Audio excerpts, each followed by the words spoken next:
मुंबई, वो शहर जिसके बारे में कहते हैं कि ये लोगों के सपनों को पूरा करने की तासीर रखता है। इसीलिए हर रोज हजारों लाखों लोग अपने सपनों की उंगली थामे इस शहर की तरफ खींचे चले आते हैं। लेकिन इनमें बहुत से लोग ऐसे भी होते हैं जो अपनी मर्जी से यहां नहीं आते, बल्कि उन्हें उनकी मजबूरी इस माया नगरी की तरफ खींच लाती है और फिर वो हालात के भंवर में फंसकर अपना सुख चैन सब कुछ खो बैठते हैं। इन्हीं लोगों में से एक थी वृंदा, मुंबई की एक डांस बार में नाचने वाली एक लड़की, जो अपनी मासूम बच्ची के साथ हालात के ऐसे ही भंवर में फंस चुकी थी। लेकिन क्यों? कौन था जिम्मेदार उसके इन बिगड़े हुए हालात के लिए? क्यों वो अकेली जूझ रही थी अपने हालात से? कहां था उसका पति, उसकी मासूम बच्ची का पिता, जिसका फर्ज था उन्हें संभालना, उनका साथ देना? ये अपराधी प्रवृत्ति के लोग क्यों वृंदा को इस शहर से बाहर खदेड़ने पर तुले हुए थे? इन सारे सवालों का जवाब छिपा है उन मजबूरियों में जो 2 साल पहले वृंदा को मुंबई खींच लाई थी। अरे वृंदा, कैसी है मेरी बच्ची? तुम बहुत अच्छा किया जो गांव छोड़कर शहर आ गई। मौसी, मैं तो बस ये चाहती हूँ कि ढंग से माँ का इलाज हो जाए और मेरे तीनों छोटे भाई अच्छे से स्कूल में पढ़ाई कर ले। अरे हाँ, 4 पैसे तुझे भी तो चाहिए ना अपने ऊपर खर्च करने के लिए। वैसे 25,000 रुपए तो कमा ही लेगी। 25,000? वो भी शुरुआत में। धीरे धीरे तू लाखों कमाने लगेगी।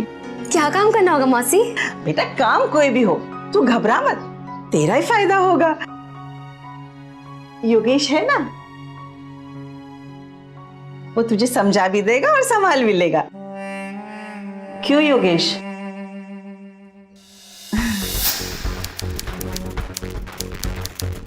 योगेश, यहाँ क्या काम करना होगा? चुप कर देना ना, चलो। यहाँ लोग खाना खाने आते होंगे ना? आपको ढूंढेंगे, मैं समझाता है ना, चल ना अभी। सेठी साहेब,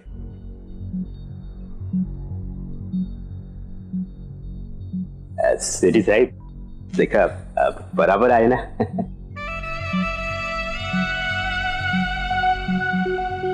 इसका मौसी बताया कि ये डांस एकदम मस्त करती है।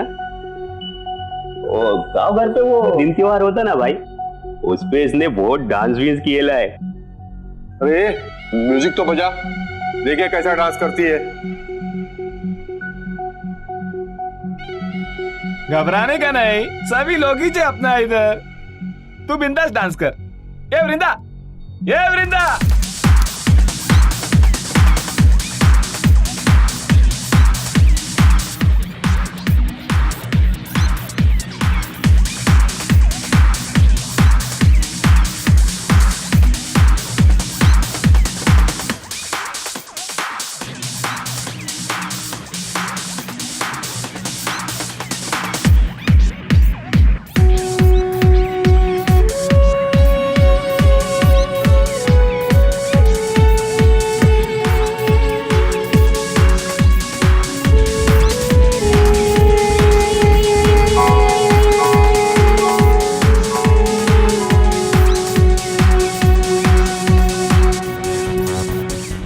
क्या भाव खा रही है? पहले ही दिन कस्टमर खुद बुला रहा है। वो मुझे क्यों बुला रहा है? तुमसे शादी करना चाहता है क्या? तुम भी टाइम खोटी मत करो, जाओ, यही तुम्हारा काम है।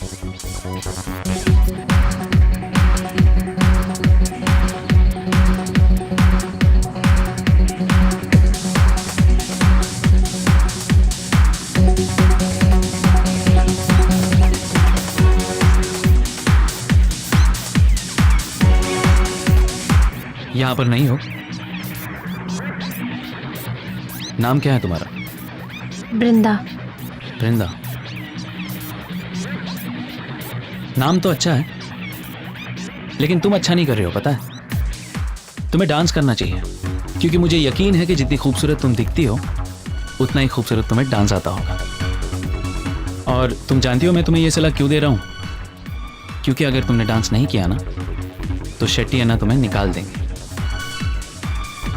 देखो, शुरू शुरू में ऐसा लगता है, मैं समझता हूं, लेकिन एक बार तुमने डांस करना शुरू कर दिया ना तो सारी शर्म अपने आप निकल जाएगी। ट्राई करके देख लो।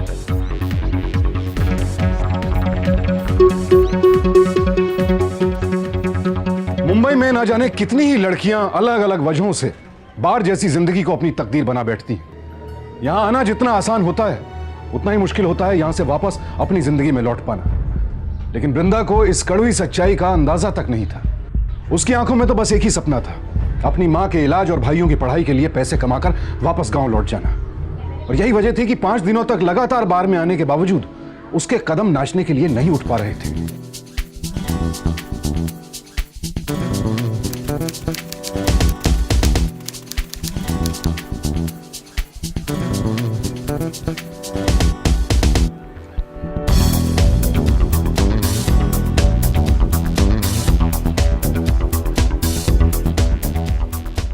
अब मुझे ऐसा लग रहा है कि हम दोनों एक दूसरे को सिर्फ 2 या 3 दिन से ज्यादा नहीं देख पाएंगे। क्यों?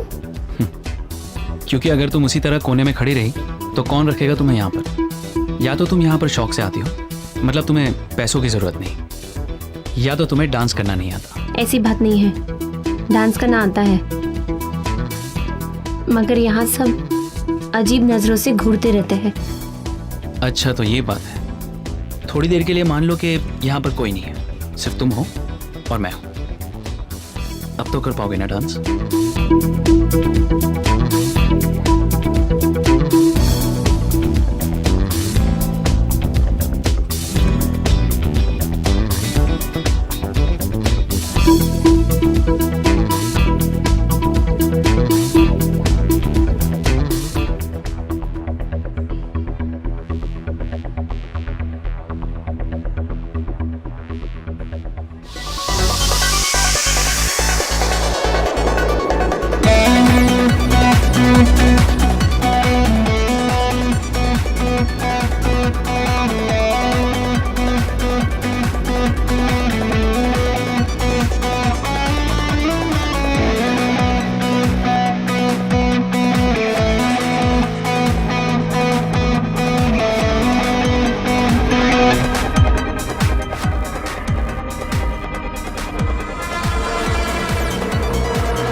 योगेश, मुझे लगता है कि अब ज्यादा पैसे कमाने का वक्त आ गया है। तुम एक काम करो, रियो बार में जाके उसके बारे में बात करो।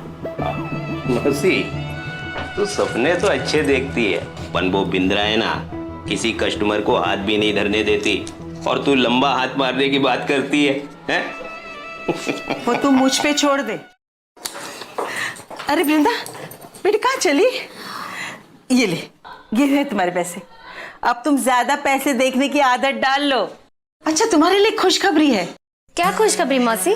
मैंने योगेश से कह के रियो बार में तुम्हारे लिए बात करवाई है। वो शहर का बहुत ही महंगा और मशहूर बार है। वहाँ एक रात में तो लाखों बरसते हैं, लाखों, यहाँ से 5 गुना ज्यादा। अरे वाह, ये तो बहुत अच्छी बात है। मैं अभी चलती हूँ, थोड़ी देर में वापस आ जाऊंगी। कहाँ जा रही हो? अब वो किसी से मिलना था। जाओ। ये किससे मिलने गई होगी? वहीं अपने आशिक आशीष से मिलने। लगातार झोली में गिर रहे रुपयों की बारिश ने वृंदा की हिचक धीरे धीरे कम कर दी। वो चाची और योगेश जिनकी बदौलत वो यहां तक पहुंची थी, वो भी उसकी कमाई दौलत से अपनी जेबें भरने में जुटे थे। वृंदा की झिझक कम हो रही थी और उन दोनों का लालच बढ़ता जा रहा था, और आखिरकार उन्होंने वृंदा को उस नर्क में धकेलने की साजिश रच डाली जहां उन्हें वृंदा की इज्जत, उसकी असमत की मोटी रकम मिलने वाली थी। लेकिन वृंदा की किस्मत ने उसके लिए कुछ और ही तय कर रखा था।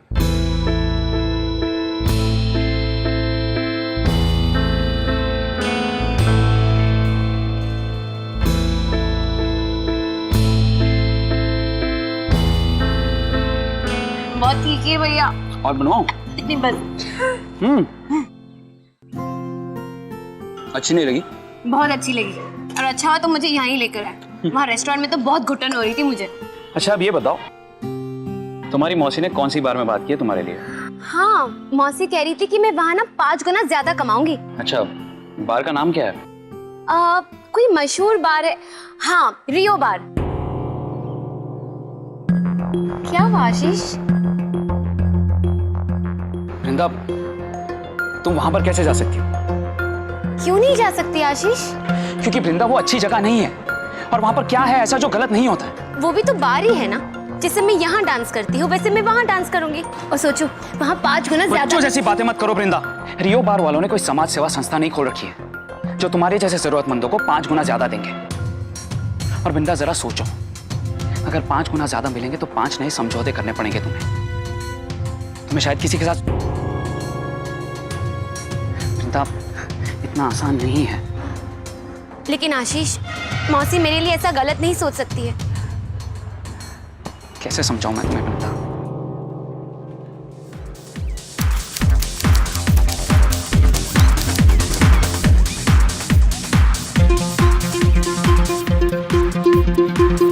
वृंदा, मैंने कुछ सोचा है। क्या तुम मुझसे शादी करोगी? क्या तुम मुझसे शादी करोगी? वृंदा, तुम मुझसे शादी करोगी? तुम मुझसे शादी करोगी?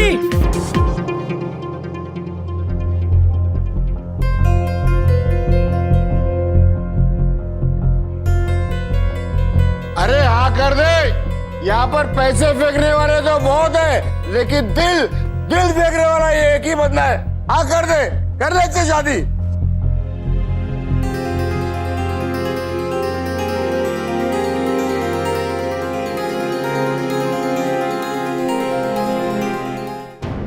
अरे तुम दोनों माँ बेटी जब भी सोचोगी ना बस छोटा ही सोचोगी। आज तुम जिस जगह पे खड़ी हो ना वहां मैं तुम्हें लाई हूं, और तुम ये सब छोड़कर लाल चूड़ियां पहनकर घर बैठना चाहती हो। तुम्हारा घर का खर्च, तुम्हारी माँ का इलाज, तुम्हारे भाइयों की पढ़ाई, ये सब उसी पैसे से चलते जो तुम बाहर से लेकर आती हो।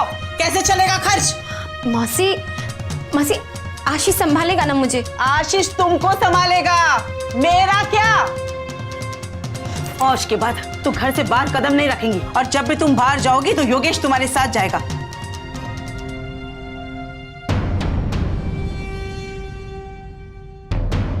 बहुत ज्यादा गुस्सा कर दिया था ना उस वक्त।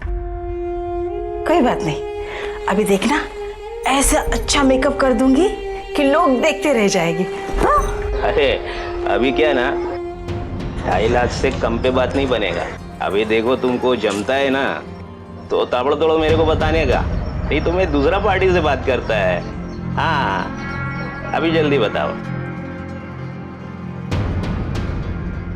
कोई बात नहीं बेटा, आदत पड़ जाएगी धीरे धीरे तुम्हें भी। अरे कौन है योगेश? क्या कर रहे हो? कौन हो तुम? आशीष, आपका जा रही है। मेरी वृंदा को दान करोगे तुम लोग? आज के बाद अगर वृंदा की तरफ आग भी उठाकर देखा ना तुम लोग ने तो जान ले लूंगा। अपने नए घर को अपने हाथों से खोलिए। कब?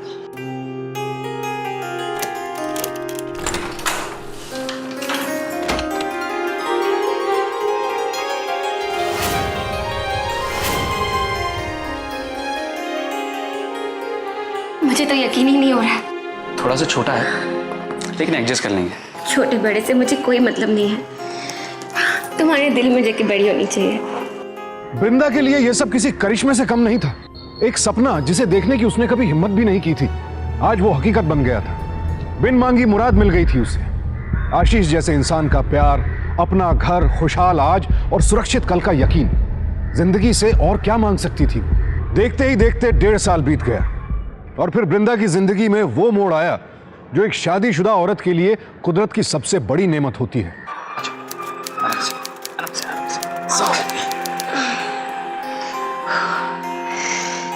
ये आने वाला बच्चा ना बिल्कुल तुम्हारी तरह ही है। मतलब ये है कि दिन भर ये सोया रहता है और रात में इधर उधर लाते मारता रहता है। अच्छा, तुम्हारा कहने का ये मतलब है कि मैं तुम्हें लाते मारता हूँ? उफ़ो बुद्धू, इसका मतलब ये है कि जैसे तुम मुझे रात को सोने नहीं देते, ये भी बहुत तंग करता है।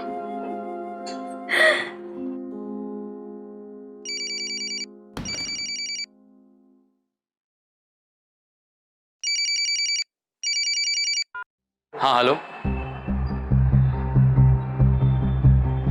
हाँ ठीक है, मैं कल तक पहुंचता हूँ। आशीष, कहाँ जाना है आपको? शहर से कुछ दिनों के लिए बाहर जाना पड़ेगा, जमीन का मामला है। लेकिन आशीष, आखिरी दिनों में बच्चा कभी भी, और इस वक्त में तुम्हारा मेरे साथ होना बहुत ज्यादा जरूरी है। वृंदा, बिजनेस भी तो जरूरी है ना, और अगर नहीं गया तो बहुत बड़ा नुकसान हो जाएगा। तुम चिंता क्यों करती हो? मैं बहुत जल्द वापस आ जाऊंगा और मैं आस पड़ोस वालों को बोल के जाऊंगा कि तुम्हारी देख रेख करें। कुछ ही दिनों की तो बात है। ठीक है, मैं आपको बहुत मिस करूंगी। तुम मुझे मिस करोगी तो हमारे होने वाले बच्चे से बात कर लोगी। मेरा क्या होगा? सोचता हूँ कोई नई पकड़ लो। हाँ?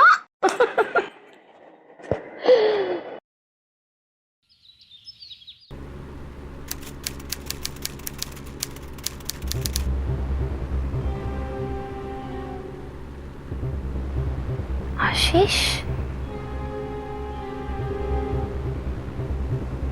आशीष,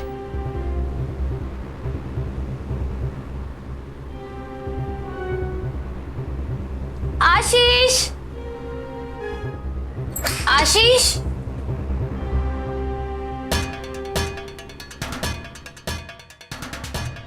आशीष,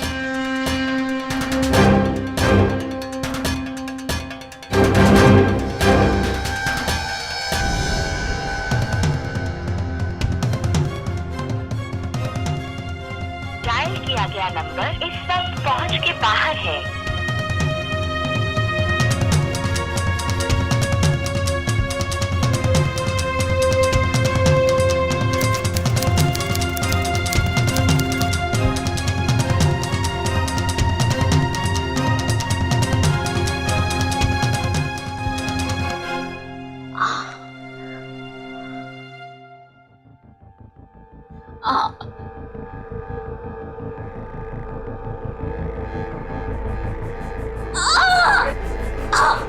वृंदा को हॉस्पिटल में भर्ती करवाया गया, जहां उसने एक बेटी को जन्म दिया।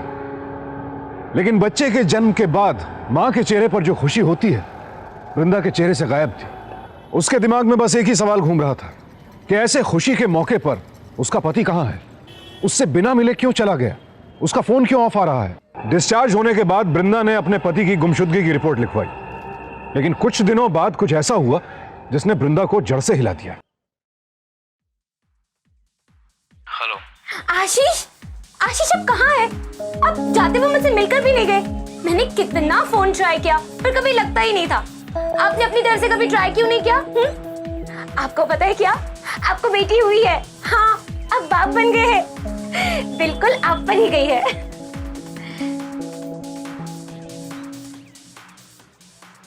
ये इतना शोर कहाँ से आ रहा है? आप कहाँ हैं आशीष? उसी जगह पर, उसी टेबल पे जहां पर तुम्हें शादी के लिए प्रपोज किया था। आज के बाद मुझे फोन करने की कोशिश मत करना, और मेरा तुमसे कोई भी लेना देना नहीं है।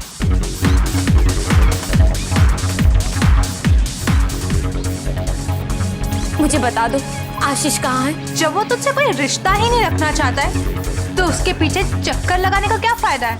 नूरी, वो मेरा पति है। ऐसे कैसे वो मेरी जिंदगी से जा सकता है? जैसे वो मेरी जिंदगी से चला गया था जब तू उसकी जिंदगी में आई थी। तुम मुझे चाहती थी, इस बात की मुझे बिल्कुल भी खबर नहीं थी।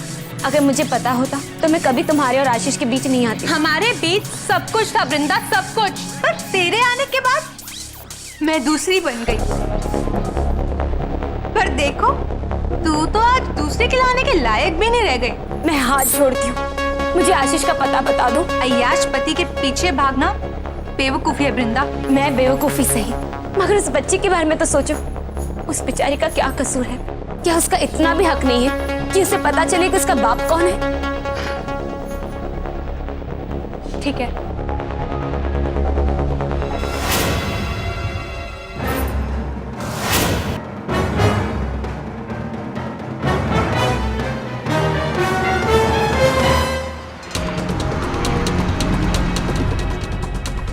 कौन है जो तुम्हें बार बार देख रही है? मैं नहीं जानता ये कौन है। तुम्हें ये ऐसे क्यों देख रही है? मैं तो खुद हैरान हूँ।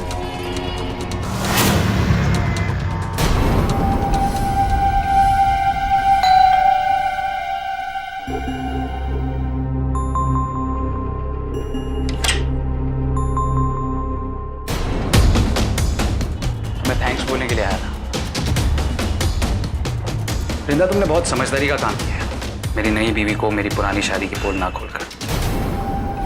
अब एक समझदारी और कर दो, इस घर को छोड़कर चली जाओ। मैं यहाँ से कहीं नहीं जाऊंगी और अपने सवालों से पहले तुम मेरे सवालों का जवाब दो। धोखा क्यों दिया मुझे? जब सब कुछ सही चल रहा था हमारी शादी के बीच, तो दूसरी शादी क्यों की? और जब सपने तोड़ने ही थे तो मुझे क्यों सपने दिखाए? बोलो आशीष, क्या गलती थी मेरी? बोलो। तुम्हारी सबसे बड़ी गलती थी मुझे ना समझना, मुझे अंधों की तरह प्यार करना। वृंदा, तुम बार में नहीं थी और खूबसूरत भी, और मैं नहीं चाहता था कि कोई भंवरा तुम्हें छुए, इसलिए तुमसे शादी कर ली। जिंदगी में आगे बढ़ना सीखो वृंदा, जिस तरह से मैं बढ़ा हूं। और तुम मुझ पर गुस्सा क्यों कर रही हो? तुम्हें तो मेरा शुक्रिया अदा करना चाहिए कि मैंने तुम्हें ये आलीशान घर दिया है रहने के लिए। तुम्हारे खर्चे उठाए मैंने। इस बच्चे को देख के तुम्हें एक पल के लिए भी नहीं लगता कि इसे गोद में लूं? मुझे इसके साथ खेलने का कोई शौक नहीं है, ठीक है? और अगर तुम्हें इतना ही शौक है तो इसके साथ जिंदगी भर रहो और खेलती रहना। तुम्हारी बीवी को मैंने इसलिए कुछ नहीं कहा क्योंकि तुम्हारी असलियत उसे बताकर मैं उसका दिल नहीं तोड़ना चाहती थी। लेकिन अगर तुम इतने बेशर्म हो रहे हो तो मैं भी तुम पर रहम नहीं करूंगी आशीष। अच्छा, तुम्हें जो करना है कर लो। एक्सक्यूज मी सर, मेरे पति ने मुझे धोखा दिया है। मुझसे शादी करके इस बच्चे का बाप बनने के बाद उसने दूसरी शादी भी कर ली और अब वो मुझे घर से भी बाहर निकालना चाहता है। बैठिए। आपने अपने पति के बारे में जो बताया, अगर आपकी बात साबित होती है तो उन पर कम से कम 3 धाराएं तो लगेंगी। एक काम कीजिए, आप अपने पति का मुझे पता बताइए। बैठिए मिस्टर आशीष।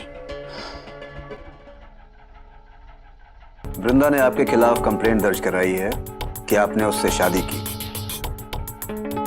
और उससे बिना बताए किसी और से दूसरी बार शादी की। अब ये तो कानूनन जुर्म होता है। इसके अलावा एक और गलती आप करने जा रहे हैं, वृंदा को घर से बाहर निकालकर। सबसे पहले तो इस औरत ने आपको जो कुछ भी कहा है सरासर झूठ है।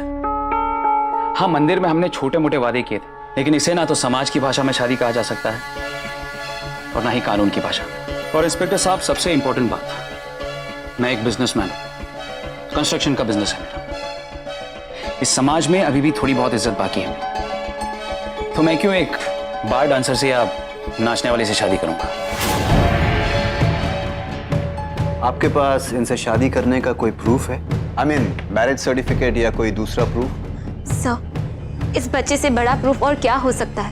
बच्चा तो शादी का सबूत नहीं हो सकता। ये झूठी रिपोर्ट लिखाकर आपका और मेरा, हम दोनों का वक्त बर्बाद कर रही है, परेशान कर रही है हमें। और इंस्पेक्टर, सही मायनों में तो इसके खिलाफ मैं रिपोर्ट लिखवाने वाला था। वृंदा ने मुझे रिक्वेस्ट किया था कि उसे घर की जरूरत है, मुझे तरस आ गया इस पर।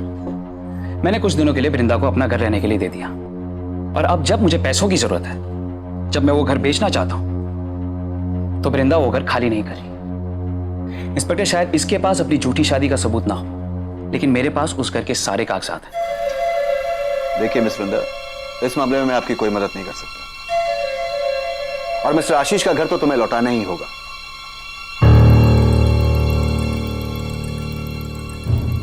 Mister Ashish, I am sorry for the trouble. Thank you inspector. बदकिस्मती ने जैसे वृंदा को चारों तरफ से घेर लिया था, शादी के झांसे में फंसाकर आशीष ने उसका नाजायज इस्तेमाल किया। घर से बेघर करके उसे ऐसी जगह ला खड़ा किया जहां मंजिल तो दूर, उसे कोई रास्ता तक नजर नहीं आ रहा था। ऐसे में उसे सहारा दिया कभी बार में उसके साथ काम करने वाली उसकी सहेली मोहिनी ने, उसे अपने घर में रहने की जगह देकर। लेकिन वृंदा को उस पर बोझ बनना मंजूर नहीं था, और उसका सोचना सही भी था। किसी के सहारे कुछ दिन गुजारे जा सकते हैं, बहुत मजबूरी हो तो महीने साल गुजारे जा सकते हैं, लेकिन पूरी जिंदगी तो नहीं। गांव लौटकर जाती तो अपने भाइयों और अपनी मां का सामना कैसे करती? अब उसके सामने कोई और रास्ता नहीं बचा था सिवाय इसके कि वो खुद अपने हक के लिए आवाज उठाए, इंसाफ की मांग करे अपने और अपनी बच्ची के लिए, और यही उसने किया। लेकिन क्या उसकी आवाज सुनी गई? क्यों फोकट में ड्रामा कर रही? तेरे को कितनी बार बोला यहाँ से जा? नहीं जाऊंगी, जब तक इंसाफ नहीं मिलेगा मैं यहाँ से नहीं जाऊंगी। तू अभी तक यहीं बैठी है? अगर तू अभी के अभी इस वक्त नहीं गई तो जबरदस्ती तुझे निकाल के बाहर फेंकना पड़ेगा। जो करना है कर लो, मैं यहाँ से कहीं नहीं जाऊंगी। सर, तुम घर क्यों नहीं जाती? आपने मुझे घर से निकाला, तो अब आप ही बताइए, ये बच्चे को लेकर कहाँ जाओ? बंद करो ये ड्रामा, चुपचाप यहाँ से चले जाओ। कोई है क्या रे? सामने।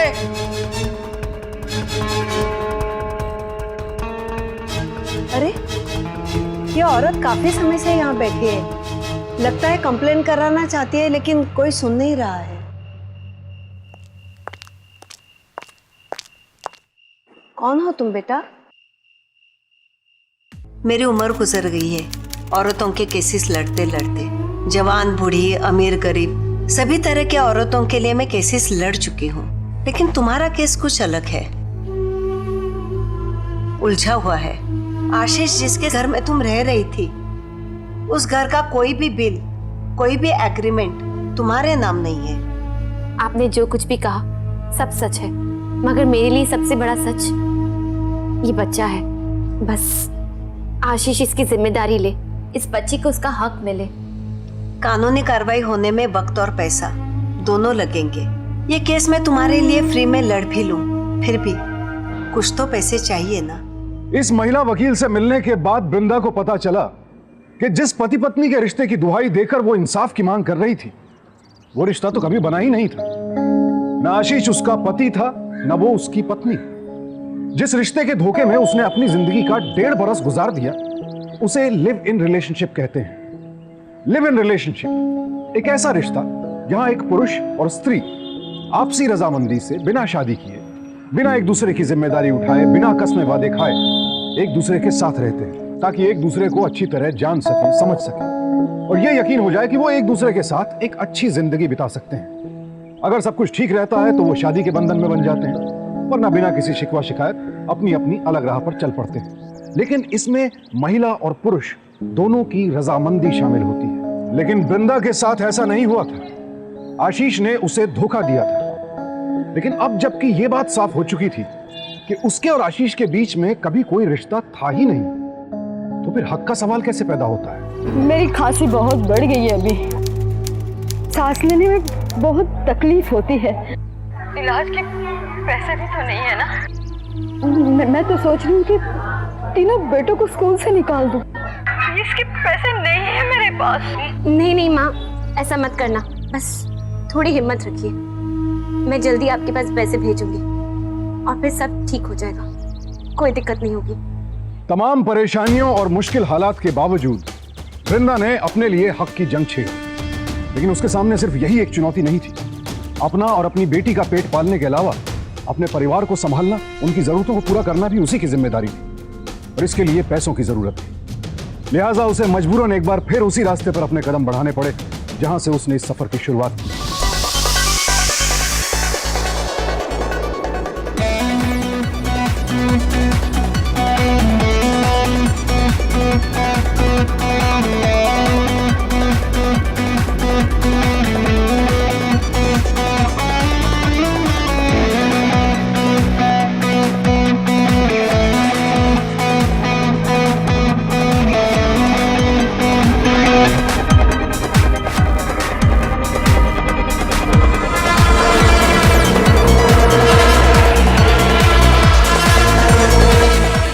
तुम्हारी जैसी लड़की की असली जगह मेरा घर नहीं, ये डांस बार है।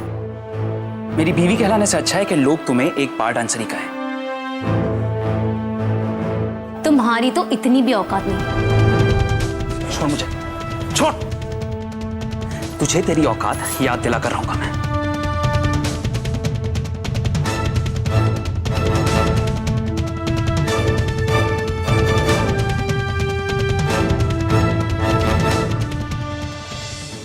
मैंने तुम्हारे सारे पेपर्स तैयार कर दिए हैं। तुम्हारा आगे का काम ये देखेंगे। ये रिपोर्टर है, तुम्हारी दबी हुई आवाज को लोगों तक ये पहुंचाएंगे। इन्हें तुम्हारी एक तस्वीर चाहिए, वो दे दो।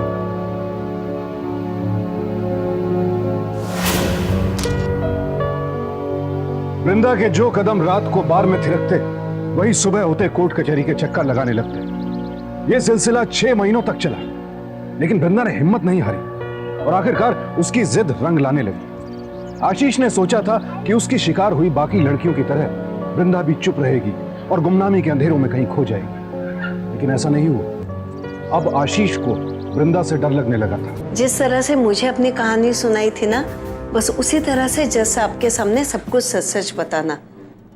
आशीष तुम्हारे सामने होगा, लेकिन तुम उससे नजर से नजर मिला के बात करना, नजर बिल्कुल चुराना नहीं। चलो। हाँ तो वृंदा, आप सब कुछ सच सच और साफ साफ बताइए। सर, मैं एक बार डांसर हूँ और साथ में एक बच्चे की माँ भी, और कुछ दिनों पहले एक बीवी भी थी।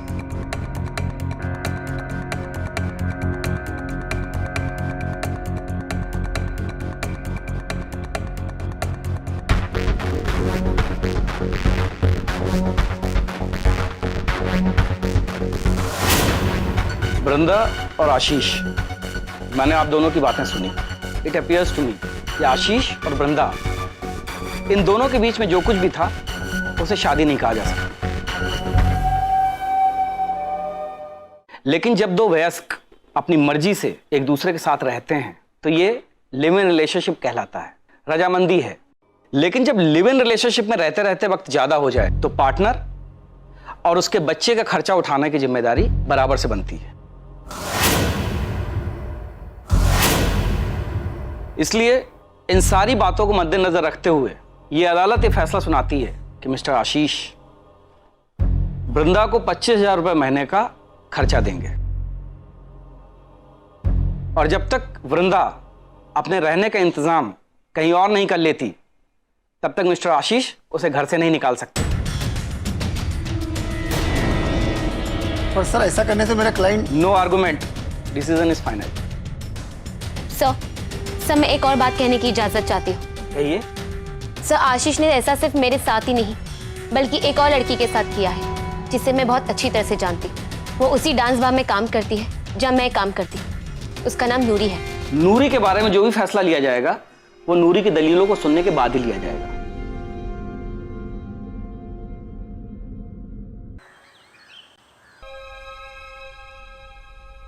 वृंदा, प्लीज मुझे माफ कर दो।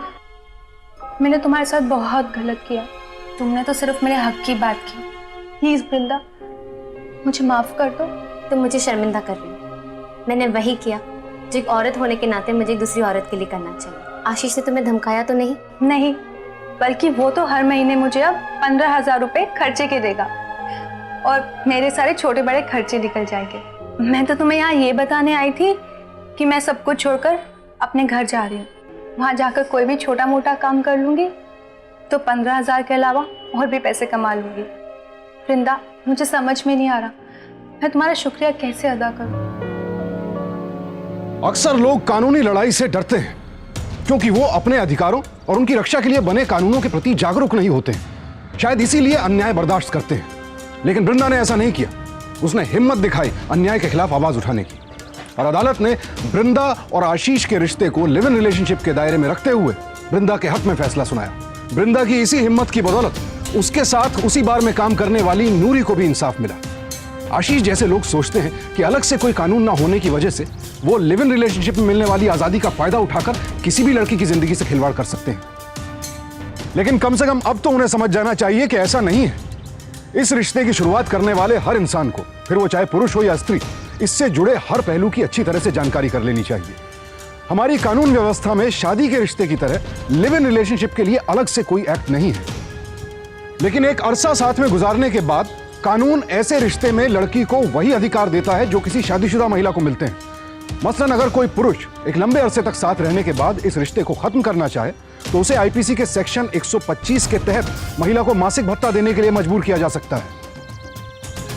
यदि इस रिश्ते से बच्चे पैदा होते हैं तो वो बच्चे रिश्ता खत्म होने के बाद भी अपने पिता की संपत्ति पर अपना हक जता सकते हैं। और अगर इस रिश्ते के दौरान पुरुष साथी अपनी महिला साथी के साथ किसी भी प्रकार की शारीरिक या मानसिक हिंसा करता है तो वो महिला डोमेस्टिक वायलेंस एक्ट 2005 के तहत अपने पुरुष साथी पर केस करके उसे सजा तक दिलवा सकती है। रिश्ता चाहे शादी का हो या आपसी रजामंदी का, दोनों में कोई बुराई नहीं। बुराई है तो बिना सोच विचार किए, बिना संबंधित कानूनी पहलुओं को जाने रिश्ता बनाने में।